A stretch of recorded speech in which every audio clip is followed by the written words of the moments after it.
It's time for some more ribs, and today I'm going to take you through from start to finish smoking ribs on the drum smoker. To start with removing the membrane, then we're going to season up these 2 racks of St. Louis ribs. Going to get them out on the Hunsaker Vortex drum smoker. A little later we're going to sauce them and wrap them.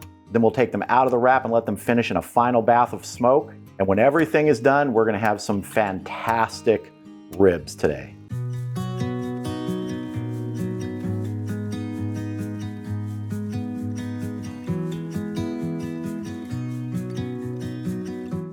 So this is what I'm starting with here, 2 racks of St. Louis cut spare ribs. And really the first thing we're gonna do here is take the membrane off the back. Now, I'm doing this on the drum smoker and I could hang these, but I'm going to do them flat on the racks there. Now, if I'm hanging ribs sometimes, I will not remove the membrane because it just adds some extra structure and helps prevent the inevitable rack splitting apart and falling into the coals. I've had that happen twice out of, I don't know, dozens and dozens of cooks on these smokers where you hang the ribs. And I could double hook them or do things like that, but honestly, I just get nervous. And so if I can, I prefer to do them flat on the cooking grate. On something like the pit barrel cooker, which really has a hard time holding a full rack laying on the cooking grate, you could just cut them in half. I've done that many times. The Hunsaker is large enough. It's 22 inches, just like a Weber kettle, so we can get both these racks on there. So let's get these membranes off. Now, I've done videos on removing the membranes before, but I figured I'd walk through it here for this video. And one thing to note, sometimes they come off perfectly in one fell swoop. Other times you're picking at it. So don't worry if it doesn't all come off. I would almost bet that at least one of these is going to have a little difficulty. So first thing, just like to get under the membrane here with like a table knife, loosen it up at one end. And I just work my finger under it until I feel that there's, a good amount to grab onto. And you can see it's already ripping, so don't worry about that. I like to grab a paper towel because this gives you a good grip on that membrane. And you can see it already tore right there, so it's not all coming off in one pull. And just pull. There, we've got a large chunk of it off. Now we're going to go back and get this last little part here.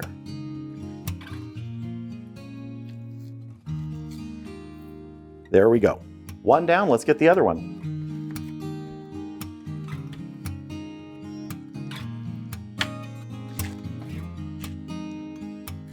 Grab a paper towel.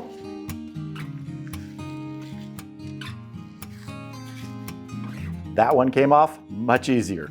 So you can see it can go either way. Have to pull it, pick it a few pieces, or it'll all come off pretty much at once. Don't worry about it, just get it off there. And honestly, I've done ribs with membrane on, membrane off. I can tell the difference, but no one I've ever served them to has said, oh, the membrane's on these.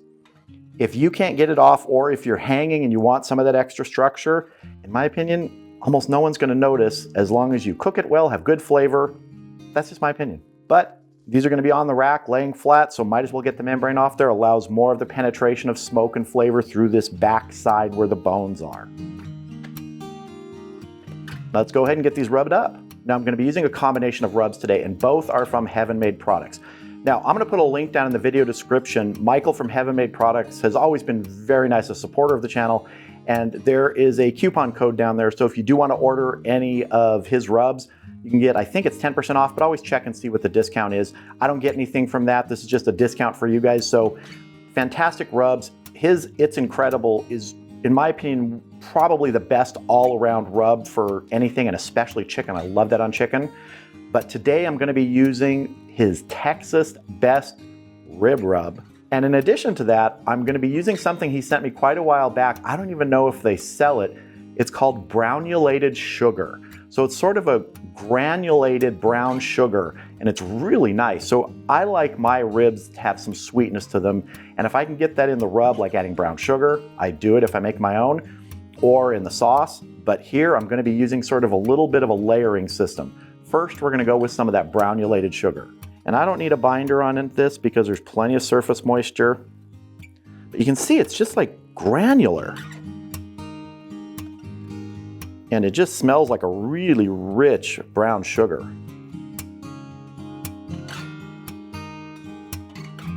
And on top of this, some of the Texas Best Rib Rub.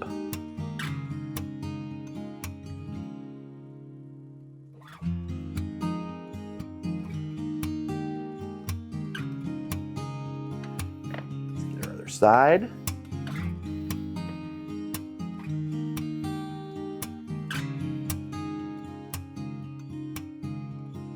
Give a nice good coating here.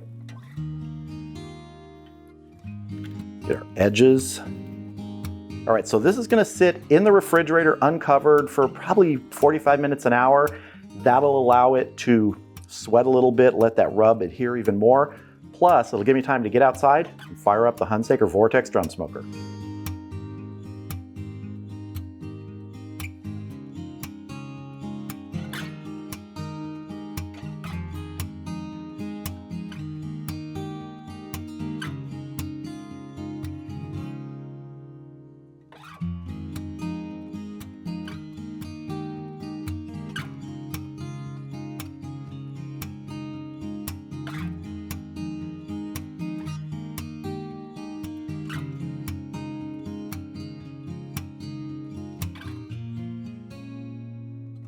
All right, the Hunsaker Vortex smoker's up to temp.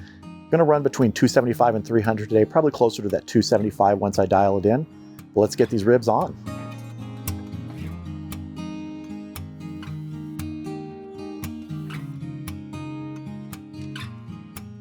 Let's get this closed up and let these ribs get smoking. So I'm taking these ribs to a state of tenderness today. That's probably gonna be somewhere around 4 to 5 hours. I'm burning hickory chunks today with the charcoal, and we'll check these in about 2 hours. At that point, make a decision, see if I need to wrap them right then or if we need to wait a little bit longer. And I'll just adjust my vents as necessary to keep my temperature in that range that I want. So I'll see you back here in a couple hours when it's time to check these ribs. So I know I said we'd check in 2 hours. It's only been an hour. I want to take a look.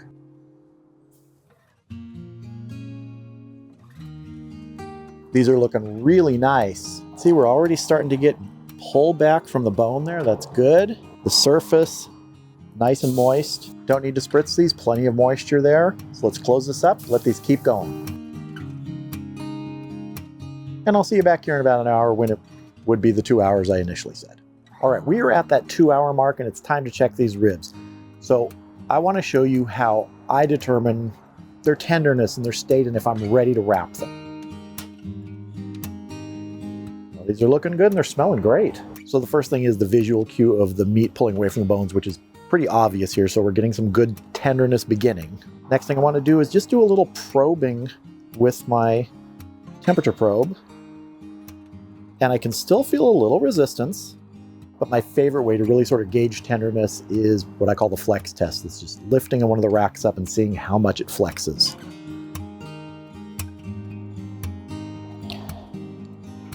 You can see that's got really good flex there. So it's definitely time to wrap these.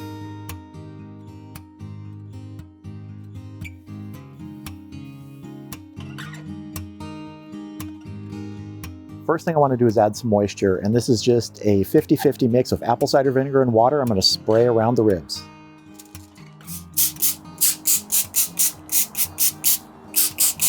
Now barbecue sauce. This is a spicy pineapple barbecue sauce. You can use any kind you like or none at all. You know, some people don't like sauce on their ribs. I do.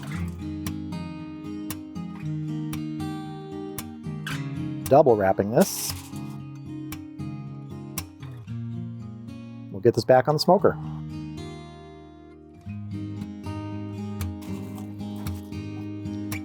And get our next rack of ribs off. Same process.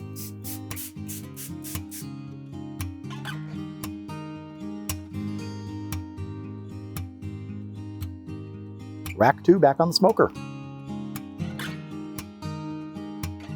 And based upon the tenderness that I could feel, I'm going to let those go for just 1 hour. I think that's all they're going to need. Then I'm going to take them out, put them back on the grate, let them finish up. So I'll see you back here in about an hour when we unwrap our ribs. All right, we are at 3 hours and 15 minutes. Actually went 1 hour and 15 minutes. Just had something going on. It's not gonna hurt anything. So let's check our ribs, get them unwrapped. So I'm just gonna unwrap them right in here. Get them back on the cooking grate. Oh, look at that. Look good. Oh, and they are tender. Try and keep these together so I can get them back on the grate just for probably 20-30 minutes maybe.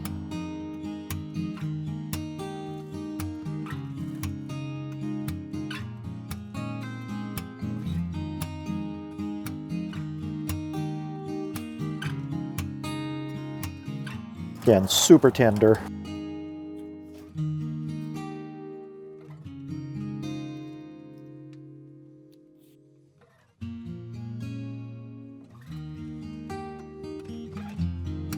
All right, I want to hit these with a little bit more of that pineapple barbecue sauce.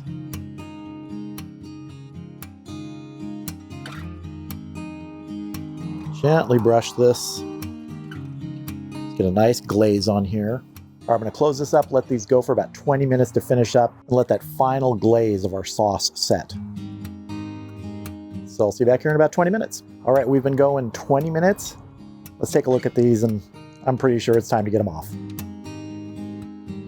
Those look fantastic. All right, I'm going to carefully lift these off because I'm thinking they're pretty tender. Oh yeah.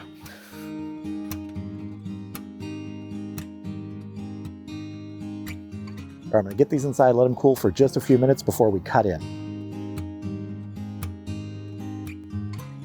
So here is one of the racks of ribs. It's been resting, like I said, for 5 or 10 minutes, just cooled down a little bit. Really good color on this. And one thing I want to mention, which I didn't really get into when we were out at the smoker, is the idea of your vent settings. I could tell you exactly how my vent settings were when I started or when I ended or whatever. Your conditions may be different, so you have to get used to whichever cooker you're using and what those vent settings might need to be, and you may need to adjust them over time. This Vortex drum smoker from Hunsaker is nice. It really stays in that 275 to 300 range once it gets going. So I'd say 30 minutes in, if you've got your vent dialed in, it's going to stay there. Other cookers are very similar. An offset, although you have to feed that more often with fuel, that also has a sweet spot, but it really depends upon your conditions, your cooker, and how you like to cook. So vent settings are very individualized. No one vent setting for a specific cooker is always going to give you the exact temp you want. Today, it's really cool for where I live in California. It's only in the low 50s, and I've used that Hunsaker in the summer when it's really hot, in the fall when it's moderate, and this is winter and it's pretty cold today. It performs differently each time. The vent settings are slightly different each time, but once it gets in that range, it stays there. And that's also why it's important to close the lid when you don't need it open. Now for me, because of filming, I have to have it open extra. And that puts more oxygen in there and that gets that fire going more. So I have to adjust my vents a little more often than you might. But now, let's cut into this. All right, let's see how we did here. Oh, nice. Nice and juicy, a little bit of a smoke ring. I'm always happy when a rib turns out tender. I personally don't like it fall off the bone. I prefer there to be a little bit more of a bite. These are a little closer to fall off the bone than I would usually take it, but I can tell they're terrific. And I'm not gonna wait anymore because it's time to taste. So let's dive right in here. Let's see. It's a little bit more fall off the bone. It did bite right here, but it pulled away there. So again, for me, I like a little bit more bite, but there's nothing wrong with these. A lot of people love them like this. I would say for me, it probably would have been about 20 minutes less today, but it happens. That rub combination on there, really good. I think I mentioned at the beginning of the video, I prefer my ribs to be on the sweeter side, and these definitely hit that mark. That extra little layer of that brownulated sugar from Heaven Made Products, really, really nice. Does add another layer of flavor in there, more sweetness. That works for me. I'm on to rib number 2 already. That pineapple barbecue sauce pairs really well with this. Totally not necessary if you don't want sauce, but I love sauce on my ribs. Brings that extra little layer of flavor plus sweetness or heat if you get something that's spicy. This actually had a little bit of heat to it. I think it was a spicy pineapple barbecue sauce. Works perfectly. There you have it. Ribs smoked from start to finish out on the drum smoker. You can take these same methods, use it on any smoker. It's about tenderness with ribs, getting them to that state of tenderness. Could be a different amount of time, different temperature, but once you get them to exactly the way you want them, you can replicate that on any cooker.